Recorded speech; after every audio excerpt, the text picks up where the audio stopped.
What's going on, everybody? Just want to give a big thank you to everybody who is checking out the show. I really appreciate you guys, man. It's fun doing this. And I wanted to give some personal news on top of that.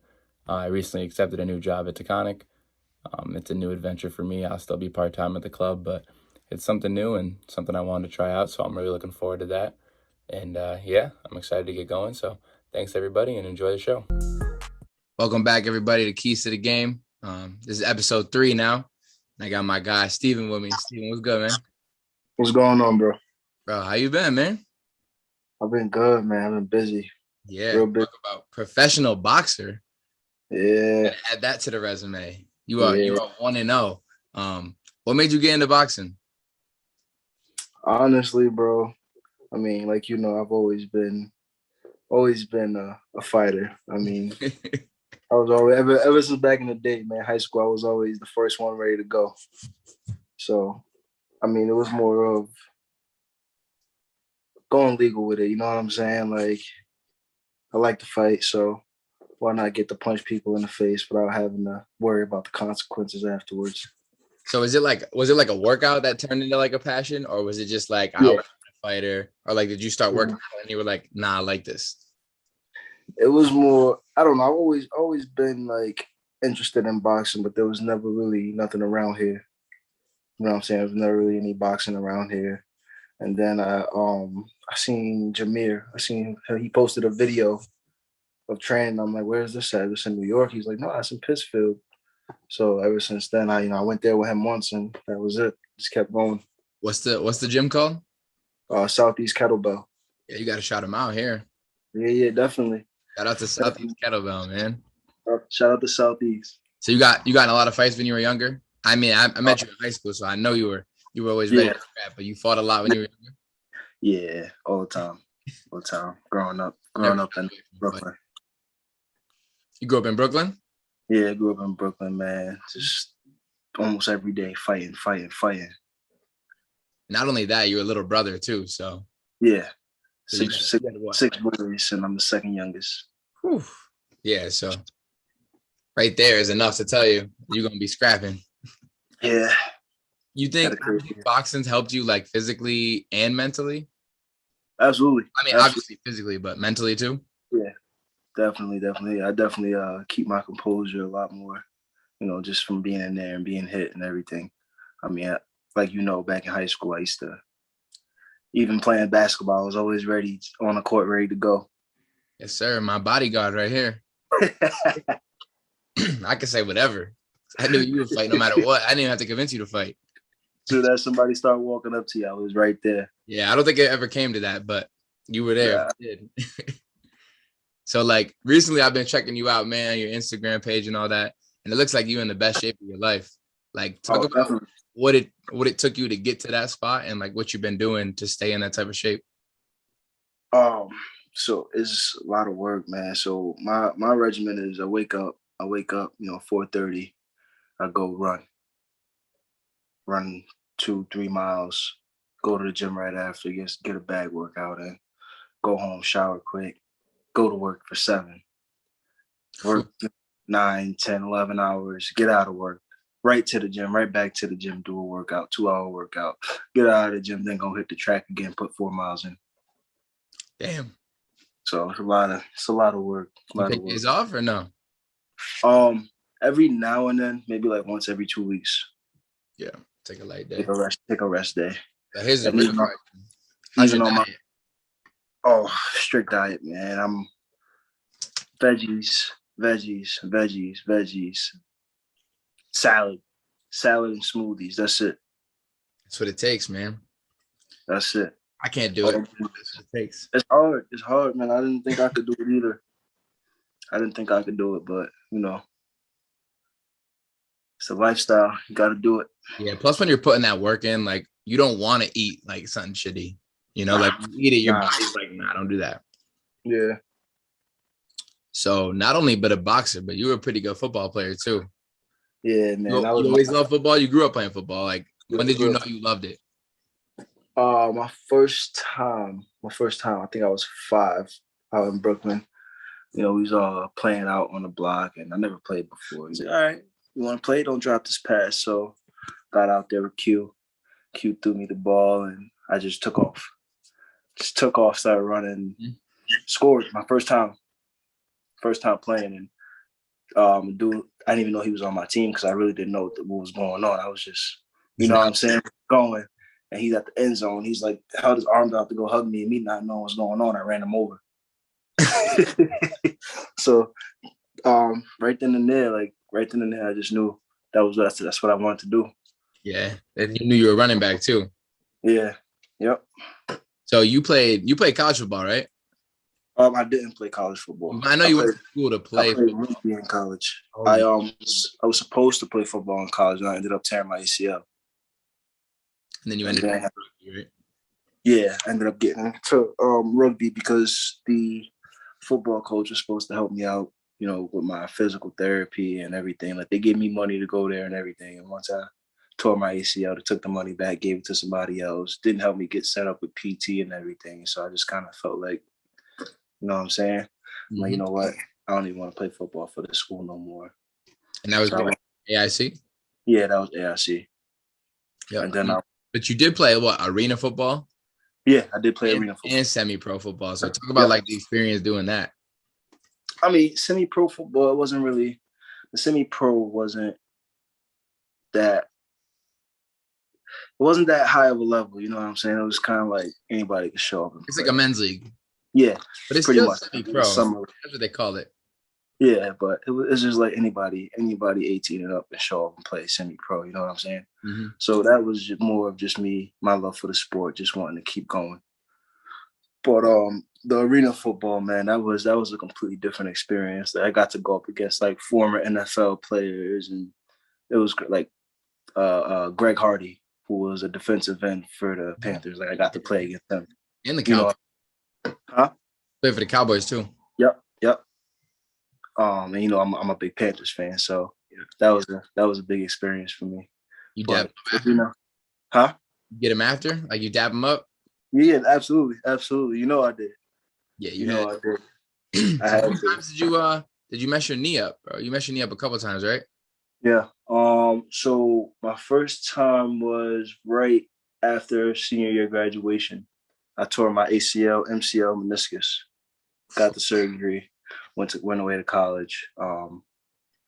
Did the PT for that, and then I want to say like 3 years ago, playing semi-pro football. I'm running the ball. I went to go juke. My other knee went out. So I was like kind of hesitant to get it checked. I was prolonging, and then I finally got it checked maybe like a year ago.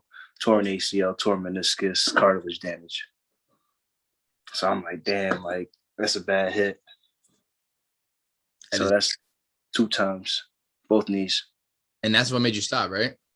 Yeah, that's what made me stop playing football. Yeah. I mean, that sucks when injuries take it away from you, but you had a good run while you were at it. Yeah, man. It was definitely. So I got to tell the story about how you tried to get me to play football. So for those who don't, I mean, most of y'all probably know me. I'm skinny, especially in high school. I'm probably 5'11", 6 foot at the time, 145, 150 pounds, soaking wet. Like, I'm just all skin and bones. I could catch, though. So this man tried to get me. We were basketball teammates at the time. He's like, yo, you should come play football. I'm like, yeah, I don't know about that. I play soccer. He's like, come on, bro. Like, I hung out with you every day. So you were like, just come to workouts. So I go to workouts. You're like, all right, just go to passing camp. So I go to passing camp. And I remember we're playing Wacona. Yeah. I think, was Mance QB or were you playing QB? Nah, Mance was playing QB. Yeah, so Mance was playing QB. It's like 7v7. I hit a post route, boom, coming right across the middle.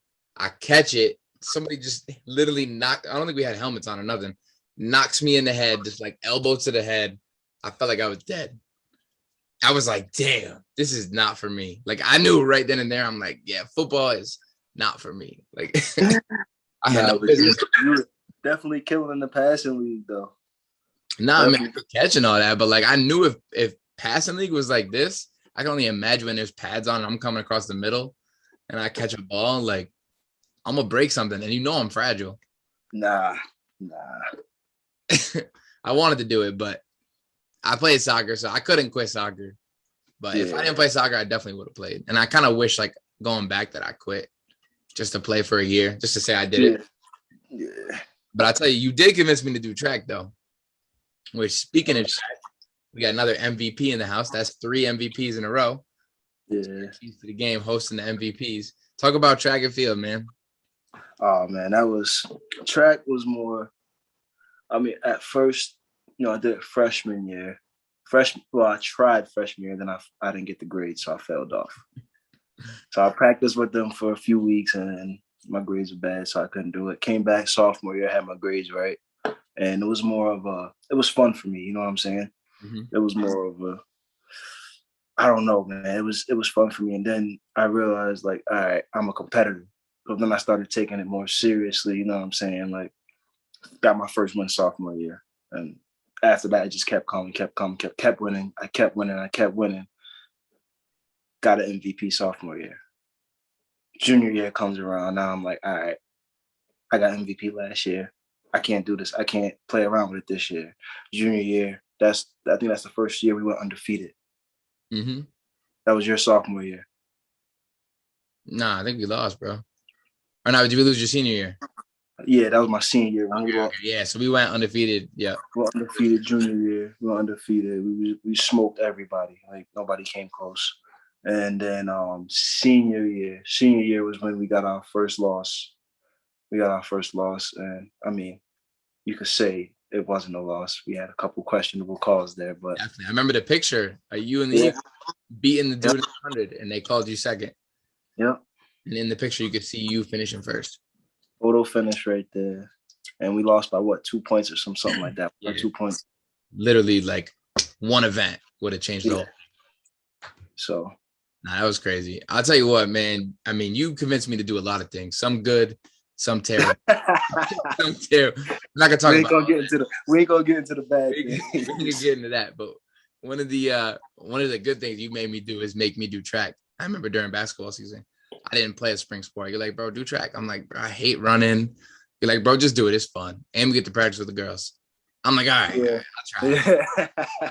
I tried it. I remember my first race, I came in second place. And I was like, oh yeah, I can get used to this. Yeah. I can get used to this. And then we just started going on a roll.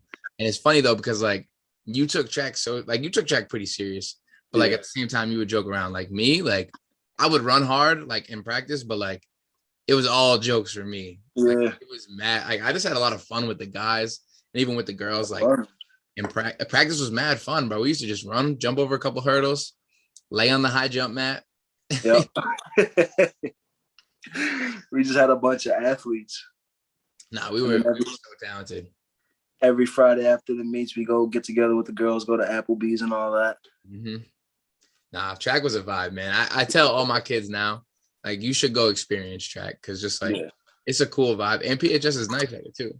Mm-hmm. I was like, it's even better just to get out there and try to do it. And then I remember my senior year when you guys left, and Coach Albano, I hope you're watching this. I know you're not gonna, but I hope you are.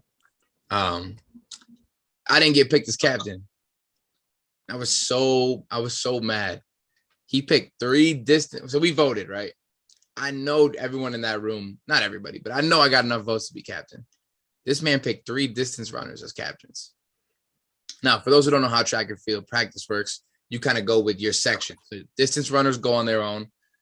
Runners or sprinters and sprinters go by themselves, and then throwers and jumpers kind of stick together for the most part. So when the distance runners go away, you got no one else to be captain. So me, shout out Panetti and shout out Ty Disco, were honorary captains. When distance leave, we had to run the practice. And I remember we did nothing. Like nothing. Like we would do the stretches and we would do nothing. I remember Coach Albano threw me out of divisional practice because I wasn't doing nothing. And he's like, just get out then. And I'm like, Coach, what do you want me to do? Like, at this point, I'm not getting any better. Like, the meet's in 3 days. Like, hey, I'm here now. Like, we're going to be there. He's like, just get out of here. I'll see you on Saturday. I'm like, all right, fine, no practice. Show up to the meet. I think I come in like second place. Just like, it was so effortless. Like, I wish I cared more. Yeah. Like, you guys did, like you and Kumar and all them. Like, all I wanted to do was win those meets. Like, I did want to win. Like, when the line started, like, I remember he wanted me to do blocks. Yeah. I refused to do the blocks. Yep. Everybody else did blocks, and I'm like, nope, not doing blocks. I don't want to start in block. I don't want to use starting block. I don't like it. It was difficult, man. It was hard. It like left me off balance. Yeah. I didn't feel like it gave me enough of an advantage, and I would win without it. So Yeah. So what was the point? But nah, track was a cool experience, man. Definitely. Definitely. So we got to get into this. So actually, let's stick on the high school wave. You dropped a diss track in high school, man. You really dropped a diss track. I'm not letting that slide by because I got shouted out in that diss track.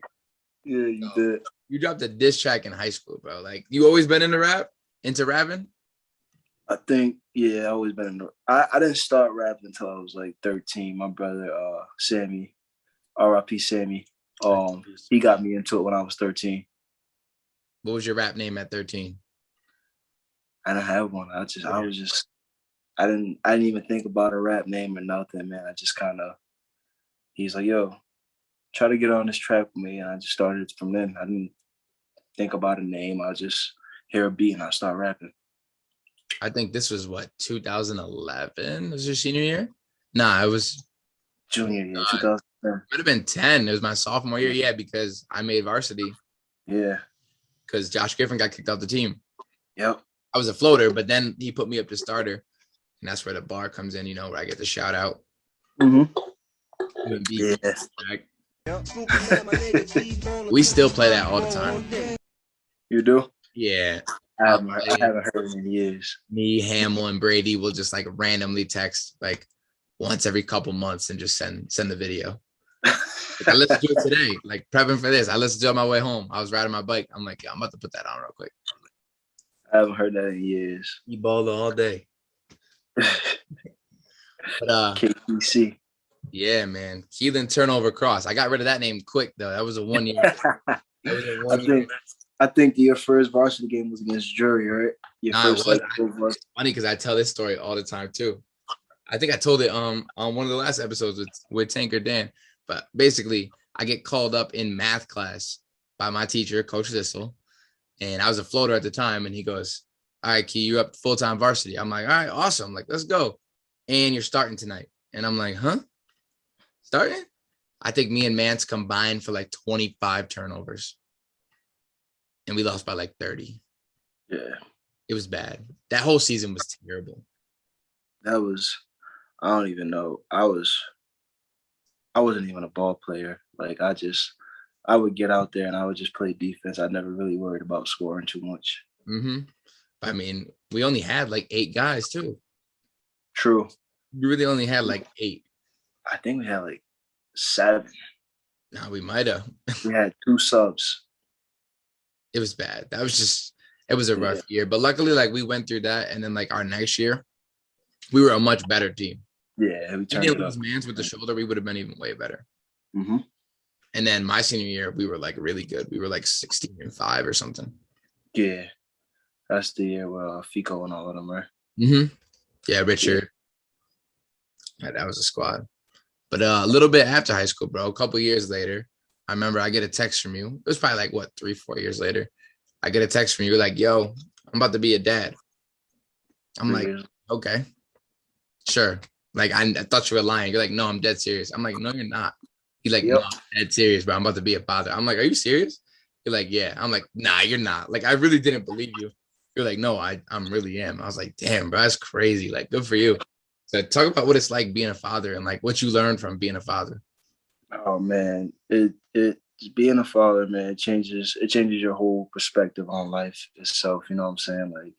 Like I said, like, you know how I was always wild and always ready to fight and everything, man. It definitely humbles you a little bit, calms you down, man, because you don't want to miss out. You don't want to miss out on anything. You know what I'm saying? Absolutely. Like, I got in a little bit of trouble, missed out on a little bit. You know what I'm saying? So, but it's definitely a humbling experience. Yeah, because you're not only making decisions for yourself, but you making decisions and for someone else. Yep. And like your actions matter, like when it comes down to that. So yeah, it's nothing better. Nothing better than having your kid love you so much. You know what I'm saying? Like, nothing better. Yeah. I'm excited for that experience, man. It's a cool thing. It is. It is. And just, passing down knowledge and seeing them receive that and doing what you taught them. I really don't understand how people don't want kids. Me either. How would you not want like a mini you running around that you molded into like however you want? Exactly. Because like whatever you Exactly. say, like if you say I like turtles and you like keep preaching how much you like turtles, that kid's probably gonna like turtles. Yeah. You know what I mean? Like you literally can mold them how you want them. Yep. It's just a mini you walking around. Yeah, I'll tell you, man. I love my daughter, but she's not like me at all. Not like you at all? Nah. So Like, what you mean? Like what's she like? Like you know me, like I was always like down for whatever. Like wasn't scary. Like I would just jump into everything head first. She is not like that, man. She's conservative. She's scary. Like she's just a sweet little girl, man. Well, maybe she learned from your mistakes Maybe. of jumping into stuff you don't need to get into. Like I still like if she's getting bullied, I'm like, all right, somebody hits you, hit them back. She's like, I can't. That's mean. You know what I'm saying? Like, yeah, that's not you. It's not you. Yeah, she's not like me at all. Hey man, maybe that could be a good thing. Yeah, it is. It is. I ain't complaining at all. So you've been doing some boxing classes for the youth, right? Yeah. Being a boxing coach, what's that like? How'd that get started and how's that going? It's going good, man. It started when me bringing my little cousin to the gym. Mm-hmm. You know, my little cousin, he's a little protege, right? Huh? A little protege? My little, yeah. You've seen the videos. He's good, man. He's 9 years old now, but I was just messing around with him in the house one day, you know, just teaching him a couple combos, and he picked it up like that, you know. So I'm like, whoa, let's get you to the gym. You know, got him a pair of gloves, got him some boxing shoes. Like, let's get you to the gym. We're gonna take this seriously. And then, 2 weeks later, he's just like he'd been training for months. You know what I'm saying? So I'm like, you know what? I gotta start training more kids. So I put up a post, looking to start training kids. I spoke to the owner of the gym. He was cool with it. Looking to start training kids, you know what I'm saying? And my inbox started flooding with people. COVID hit, everybody wants one-on-one sessions. They want to get their kids out of the house. That's a fact. And then I had people hitting me up that couldn't afford it. So, I asked for people to sponsor these kids and got a bunch of people to donate. You know what I'm saying? So now I'm buying all this equipment for the kids, a bunch of gloves and stuff. And it was great. I mean, I'm not doing it so much anymore with, everything that I got going on. Yeah, you training and all that. Training, I'm working. Like it's hard. It's hard. But definitely looking to start that up again. Yeah. I mean, and you even coach like youth football too, right? Yeah. Yep. Yeah. What's it like being a coach, bro? What's it like being I coach high school football. Coach high school football. I was coaching at Taconic. Just crazy. You switched sides, which is crazy because I just got a job at Taconic. Did you? Yeah, it's gonna be weird. It's gonna be weird. Yeah. It was coaching football, man. It was like second nature, man. It was just like I went in there. I was coaching alongside Troy Zider and his brother Ryan, his dad, Colby St. John. I was coaching with them guys, and I went in there, and right then and there it was like second nature. Like I started dropping knowledge, and then Coach Zider's like, you know what? You're not a JV coach. You're gonna be over here with the varsity, right? Just like that. You know what I'm saying? Now I got all these kids coming to me like, Coach, I need help with this. I need help with this. What should I do in this situation? And I'm just dropping knowledge, boom, boom, boom, boom, just telling them what to do. And, just to see them develop that quick, it was just like, damn, like this is something I could do. Yeah, coaching, man, it's a crazy experience because like watching your team like do things that you worked on, like I almost found more joy like working on something with my team and then like they execute it and they win the game than like, me being in the game and like executing a play. You know what I mean? Like I get happier to see my team succeed. Yep. It's like a almost like a feeling of accomplishment just knowing that you taught them that. That's real stuff, man. I love coaching. I'm a coach for a long time. Yep. So what's next with you, man? What's next on your plate? I got another fight coming up on the 28th of this month, 28th of August. August 28th. Where is it? You got to plug the Uh, yeah, Derry, New Hampshire. same spot, right? Yep, same spot. Same spot's gonna be out in Derry, New Hampshire. Okay. And your brother's making his debut, right? Yes, he is. He's making his pro debut. My older brother, Q. Jameer's making his debut too. So the whole Southeast kettlebell. Yeah. Yep, making the debuts. Good to hear that. They're all on the same day? Yep. We all fighting the same day, same card. Crazy people that want to fight you guys. Yeah. Have you seen your competitor yet? I see my opponent, yeah. No, I your see first my- fight was crazy. That dude had no business being in the same ring as you. No, I but mean, the crazy part about him is he's got, 18 professional boxing fights already. really? Yeah, he's got it's not like he's a stranger to the ring. Like he's got 18 professional boxing fights. He's got 16 professional MMA fights. But you made him look like a stranger. Yeah. I'm gonna be honest, because I was watching that and it's just like you were just landing hit after hit after hit. And He didn't really throw anything, yeah. he threw a couple times, like he missed, like he got hit a couple hits, but Yeah. it really wasn't. I think he really wanted to come out and just kind of fill me out, you know what I'm saying? Like any experienced pro would do. They want to fill you out, see what you got. And then he felt the power and he was like, oh, nah, I got to try to survive. Yeah, instead of getting knocked out. Yeah. You got any music on the way? Nah, I haven't been doing music, man. I don't have time. I don't got time to sit down and do any music, write anything, listen to any beats. I just don't have the time lately. Nah, I feel you. I mean, and also I'm sure music was kind of like your getaway. Yeah. I'm just stressed stuff. And now you put that energy into boxing. Now that should get away. Yeah. Because that's your stress relief. Absolutely. Every day. All right, bro. We're going to end this with a couple rapid fire questions. My favorite part of the show. So you ready? Yeah. All right. Give me a hot take on food. Something that most people would call you crazy for. On food. Mm-hmm. Oh, man, what you mean by hot take? Like a hot take. Don't tell me that mayonnaise is nasty because a lot of people think mayonnaise is nasty. I know you don't like mayonnaise. That's why I said it. But give me a hot take. You know how I don't like chicken? Yeah. That's a hot take for me to say chicken is nasty. Oh, I don't like any condiments except ketchup and barbecue sauce. So no mustard. No mustard. Hot sauce? Hot sauce every now and then. I don't really mess with the spicy foods too much. All right. I guess I'll take that as a hot take. I'm not a spicy food person. I kind of like the spice. I can't, man. I start sweating all crazy. I can't do it. I like a little kick. Nothing crazy. Would you rather ride the stationary bike or run on the treadmill? Run on the treadmill. Really? Yeah. Yeah, no. The treadmill is not for me. I can't do the bike, man. It's boring. The treadmill is boring. You're running in place. I know you're biking in place, but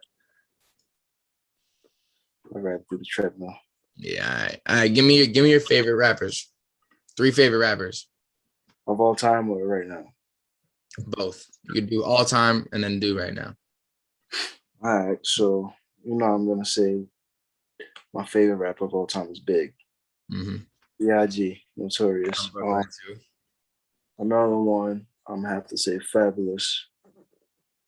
And right now, I'm in between, currently, I'm in between Polo G and Sleepy Hollow. Okay. Polo G. I really like Polo G. Yeah. Sleepy Hollow's quietly making a come up. Nah, and he's that boxing music too. Yeah. When I listen to him, I want to go do some bad stuff. That's what I listen to when I'm training. Sleepy Hollow. Yeah. Just his voice, the beats that he's on. Mm-hmm. It's tough. All right, last question, man. Name your top 3 boxers that you model your style after. Oh man. Who you watch to get where you get? Right now, I watch Jaron Ennis, Javante Davis, and I'm gonna have to say Teofimo Lopez. Okay. I'm gonna be honest. I don't watch any boxing. I know Javante Davis. I don't know the other 2. As Geron Ennis is on the come up right now. Teofimo Lopez just won a belt. Okay, so they nice. Yeah, they all nice. They all of them is undefeated. Yeah, I just think like I don't really like watching people get knocked out. I love it. Like I told you, I think I told you, I said, yo, if you get knocked out, I'm not watching. I'm not watching you get knocked out. So like if you send me this fight, you better have won. Yeah, no, that's my mom said the same thing, man. She won't go to a fight. She like, I'll watch it afterwards, but I'm not sure. I can't go. I'll jump in the ring with you. That's a fact. She really would. I don't know. All right, bro. Where can the people follow you? You can follow me on Facebook. It's my name, Steven Sumpter. You can follow me on IG at StoopKid Steez. StoopKid _ Steez _ 047. Okay. And I don't Savage? Nah. Nah, Oh yeah, you can do Southpaw Savage too. I got 2 Instagrams, Southpaw Savage 47. One is for my personal, one is for boxing. Yes, sir. Yes. So yeah, I don't do the Twitter. I haven't had Twitter since high school. I stay on Twitter. I'm not gonna lie. Nah, I haven't had it since high school. That's probably my favorite social media app by far. It's not even close. Yeah. I mean, you get all your news right there. Like, I don't even like people follow the news. Like, nah, like I get all my sports stuff right there. I get all my music stuff right there. True. Don't got to deal with none of that other stuff. I wasn't into it no more. Yeah, I feel you. I feel you. Well, hey, I really appreciate you joining, man. I appreciate you having me. I better see that you're 2-0 really soon. Oh, no doubt about it. No doubt about it. And then 3-0, and then 4-0. And then 4-0, exactly. I'll have to get you on again when you blow up a little bit. Let's go. We got this. All right, brother. I appreciate you. All right, bro. Thank you.